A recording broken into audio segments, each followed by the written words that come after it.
বিশ্বকাপের ইতিহাসে প্রথমবার সেমিফাইনালের টিকিট পেয়েছিল আফগানিস্তান। এই সাফল্যের অন্যতম নায়ক রশিদ খান মাঠে নিজের পারফরম্যান্সের পাশাপাশি দলকে নেতৃত্ব দিয়েছেন দুর্দান্ত।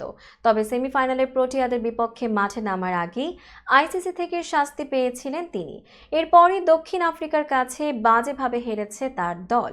আগে ব্যাট করে মাত্র 56 রান করে তারা, এতেই ফাইনাল খেলার স্বপ্ন ভঙ্গ হয় তাদের। আফগানদের 9 উইকেটে হারিয়ে প্রথমবার বিশ্বকাপের ফাইনালে উঠেছে দক্ষিণ আফ্রিকা।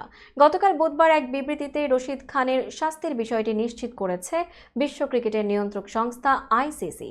জানা গেছে, বাংলাদেশের বিপক্ষে ম্যাচে ইনিংসের শেষ ওভারে 2 রান নেওয়ার চেষ্টায় প্রায় স্ট্রাইক প্রান্তে দৌড়ে গিয়েছিলেন রশিদ।